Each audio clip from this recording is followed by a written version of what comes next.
Hey guys, welcome back to the only video on YouTube where by watching this, you get year-round allergies. Welcome to my stuffed up hell. So, I'm back on my bullshit. I've been watching movies. You know, movies. They're like TV shows, but one really long episode. Or music videos, but a lot more talking than music. One movie that haunts me like an unholy fever dream is Neil Breen's Double Down. And no, I'm not talking about the insane sandwich KFC invented. And side note to other fast food companies, can you take a note from KFC's handbook and maybe try to innovate the sandwich like they did? How are you gonna let a fried chicken place show you up in innovation like that? I'm a big fan of Neil Breen's work, and I know people like Kurtis Conner have covered his more recent films, but I think it's time we revisit the classic that started it all. Also, I've watched this movie multiple times, and I've searched high, and I've searched low, and I can't seem to find a single coherent plot. So I'm just gonna highlight some of my favorite parts and try to make sense of the whole thing. So let's get into it.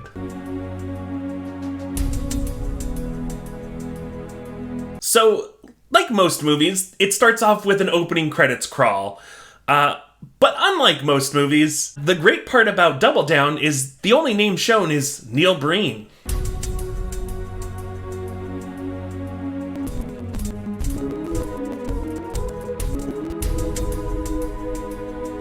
We are then introduced to our main character, Aaron Brand, and I'll let Neil introduce you to him. My name is Aaron Brand. I always thought I was doing the right thing and preparing for life. I was the first in my class in college in computer science. I joined the military and became a fighter pilot, and won many medals for distinguished service. So this Aaron Brand is a super genius and military hero, which, honestly, I'm just gonna call the character Neil for the rest of the film because he's really the only character that gets named. And let's be honest, this is just Neil's hero fantasy. So, for the next 5 minutes of the movie, you just kind of watch Neil climb down this mountain, and he gives us an exposition dump about how smart and how powerful and how much of a big genius he is. I'm now a covert agent, a mercenary for any nation that wants to control another. I met the love of my life when I was 7. I joined my country's secret strategic support branch of the Defense Intelligence Agency to fight terrorism around the world, and became the best agent they ever had. Also, I think this part's a good time to bring up several things you should know about a Neil Breen movie. 1, the man loves his laptops. He has more old, outdated laptops than a Circuit City that's going out of business. 2, he is always the most smartest, most purest, most handsomest man in all of his movies. And number 3, he loves hacking. Those 3 points are really exemplified in the following scene. I developed a way to control any computer or satellite the government had. The fact that I became so individually, electronically powerful scared my government as well as others. It was that power that caused them to assassinate my fiancée. I feel like this scene really showcases a problem that even Hollywood has when making a movie, and that's how to make hacking look the slightest bit interesting and not just completely absurd and boring. I'm getting hacked. Well, isolate the node and dump them on the other side of the router. I've never seen code like this. And why is he wearing gloves to hack? Does he think the government is gonna steal his fingerprints from his own laptop? Couldn't he just hack his body and delete his fingerprints? To be honest, I'm not really sure what hacking is or what you can do with it. Neil basically is a techno god, and he controls everything in the world. He also mentions that he makes millions from his hacking and mercenary work, but like I mentioned earlier, he's such a good guy that he gives it all away to charity. Making millions of dollars on many various covert assignments. I've been giving away the money to children's support charities all over the world. You know, instead of a government, we should just follow Neil. I'm starting a cult for Neil right now. He's clearly proven to be an infallible god. So, join my cult today. Oh, another thing about Neil's movies is there's always some sort of weird magical or technological reason that he has psychic abilities. Seriously, telekinesis or some sort of mind reading or something like that will always be present in his movies. I've received bio-electro-medical implants to assist me in carrying out my attacks. I especially love in his movie I Am Here Now, where he is just microchip Jesus. We go on to learn how Neil's been living after becoming a psychic cyborg hacker mercenary. I don't need much to live on anymore. I just eat tuna out of the can and live in the car. Why show yourself dumping tuna all over your lap? All I can think about is how bad that car stinks. Just old tuna cooking in that Nevada heat. Neil, I'm gonna be sick. I've been given this great power but I'm so alone without the girl I love. I think you'd find a new girlfriend if you didn't smell like stinky tuna all the time. Just a suggestion. So we're about 10 minutes into the movie, and Neil is still doing a big exposition dump on how good of a hacker he is. So of course we get more shots of Neil hacking with 2 TV satellites, 3 laptops, and a handful of cell phones. He also explains why the governments don't dare kill him. I've let them all know that I've planted biological bombs in 7 major cities around the world. These attack systems will be activated if I do not send a coded computer satellite command to each of them every 3rd day.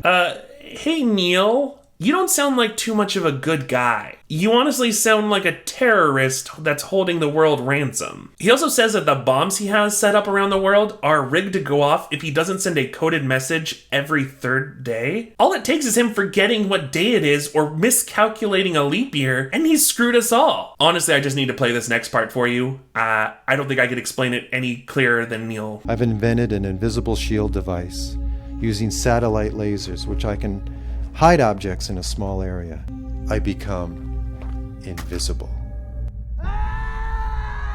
The force shield will cause death. Who's this guy just wandering through the desert with a gun? If Neil is invisible, did he even know Neil was there? Maybe he was just going for an afternoon hike in the middle of the desert in a suit and heard a weird noise and went to investigate. So the movie gets even more bizarre, where we just get scenes of Neil doing things, like dumping chemicals into some water source and killing a bunch of fish.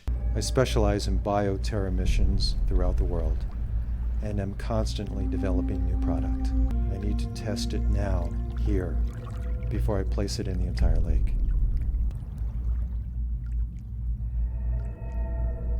Again, Neil views himself as a good guy in this. This isn't supposed to be some example of a character flaw or anything like that where he's gonna grow and change over the journey of the film. Nope. By the end of it, Neil is the same laptop hacker man that he was at the beginning of the movie. Come back to me. Come back to me. I honestly don't know what's happening there. Now we learn about Neil's lost lover in this really uncomfortable scene.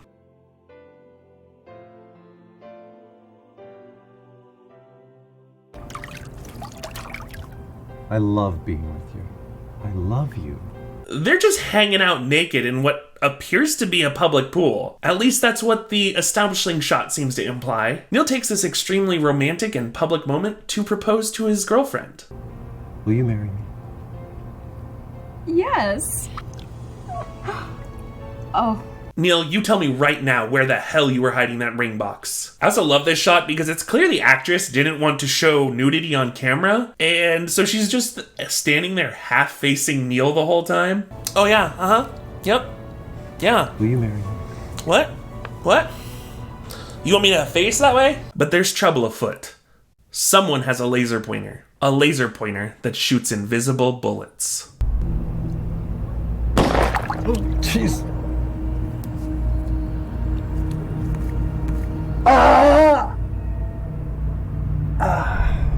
I love how quickly he recovers there. Just the most pained. And then he's like, she's dead. It's like when she was shot, she just fell over and accidentally stepped on his foot. After that, he just kind of floats with her dead body for a little bit. I'm gonna blur that. I'm definitely gonna blur that. Not sure if you can see the Breen peen, but I don't want to risk it. So, guys, we're 20 minutes into this movie. What the hell is going on? So we finally get some sort of semblance as to what the plot's supposed to be, and that is Neil is going to shut down the Las Vegas Strip for 2 months on the orders of some country. Why? No reason or explanation. I just arrived in town an hour ago. Nice to be here working with the agency in another assignment, although I can't be too careful. I'm not going in your office buildings. I know they're all bugged. We haven't located him yet, but he's very near. Very close. At the top of our list. This scene feels like Neil edited together 2 separate conversations. He will kill anyone, anywhere, to advance their terrorist goals. Who will? Who is this man that was hiding behind a little sculpture? He is planning something very big. Bigger than 9/11, or any of the other larger catastrophes recorded in time after 9/11. Bigger than 9/11 or any of the other larger catastrophes recorded in time after 9/11? What a completely normal thing to say. I'm also incredibly confused because this whole time it seems like he's describing Neil. I also like how Neil just moseys on his way after talking to Mr. FBI government guy.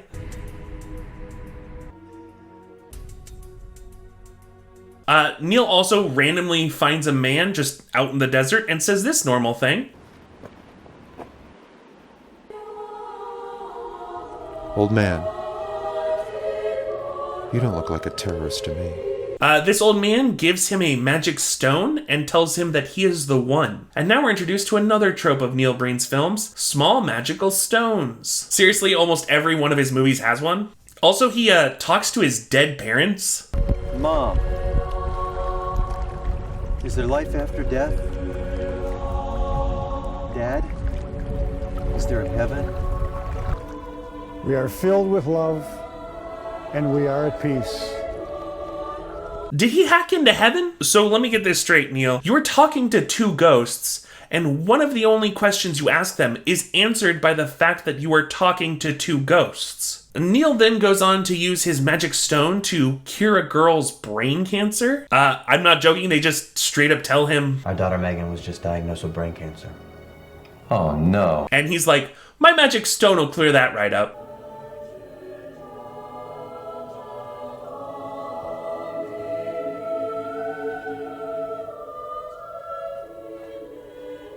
No, thank you. The family just doesn't care that this man just grabbed their daughter's head. I think it's also revealed here that he keeps his dead wife in a body bag.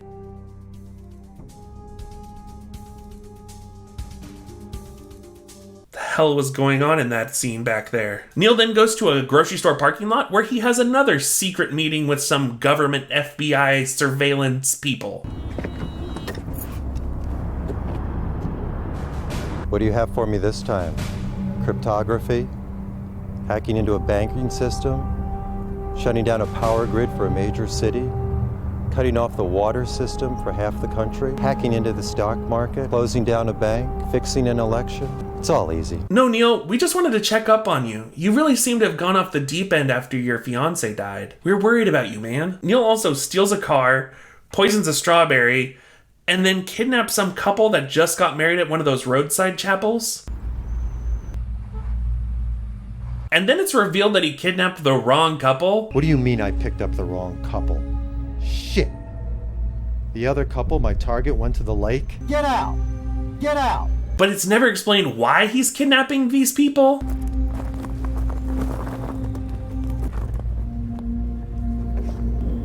Here's your husband.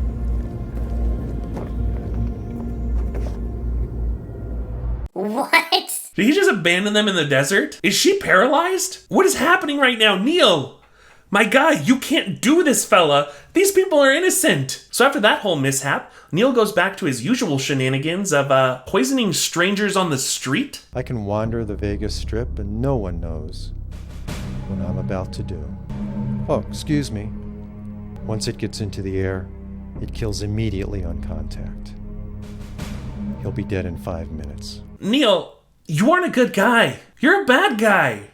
You're a very bad guy. Stop. Stop doing these things. I can steal any car, anytime. With these electronic locks and ignitions, it's so easy. My dude just hacks a Ferrari with a Nokia flip phone here. You just reach the final level in Snake and that bad boy will crack any lock. So he steals this car to go and pick up some criminal that just gets in his car.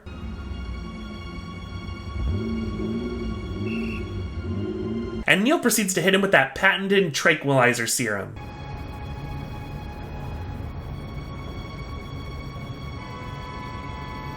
It's really weird how much of that tranquilizer stuff you have, Neil.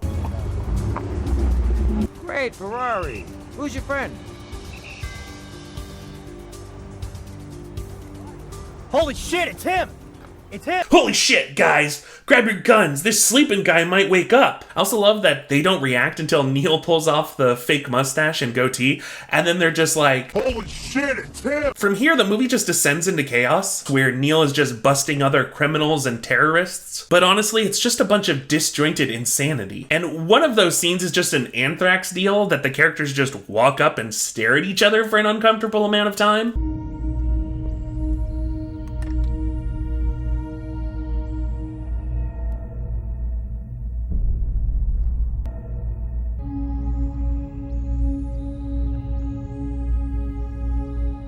So, are you gonna hand over the anthrax now, or shh?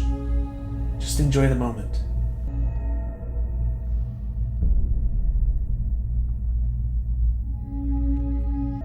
It broke open. Run! There's a big dramatic turn that happens when Neil accidentally drops his magic stone into his cans of tuna. I cured her. Seriously, this guy puts away tuna. How much tuna do you think Neil had to eat for this movie? A lot of people talk about Christian Bale gaining and losing hundreds of pounds for his roles, or Daniel Day-Lewis staying in character for an entire shoot. But I think the real champion actor here that shows dedication to their craft is Neil with his tuna. But losing his rock seems to send him into hysterics, and we get this lovely scene. Can't go on with this. I can't go on with this. I'm an American. I love this country.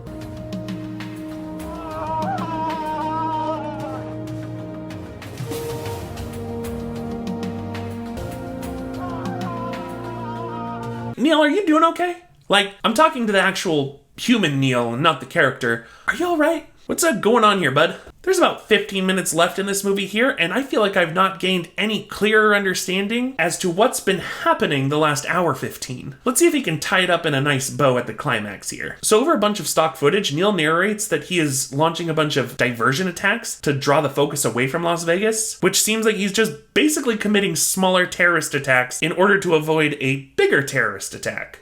The diversions have begun. Las Vegas and the others won't know what the hell hit them. Neil goes into super hacker mode to stop the big attack on Las Vegas, where he also uses 3 cell phones to make a conference call.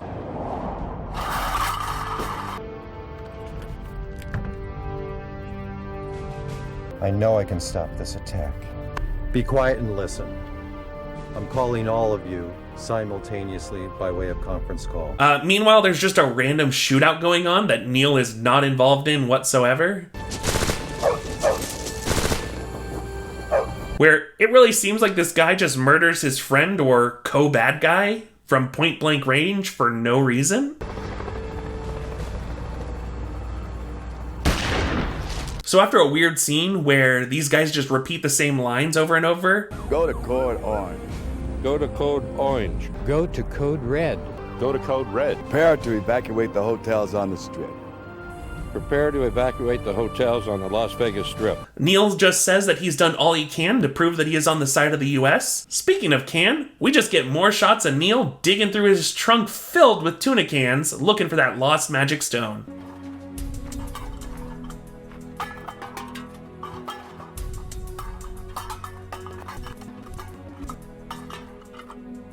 Why he knew it was in there? No idea. He just does. And to cap it all off, we are treated to our final major trope in all Neil Breen films, the absolute destruction of his laptops.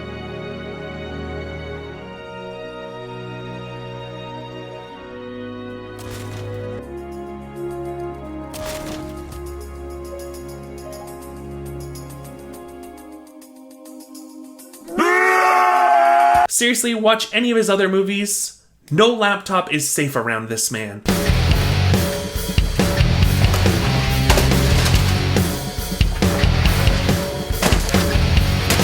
He will go out of his way to destroy a laptop.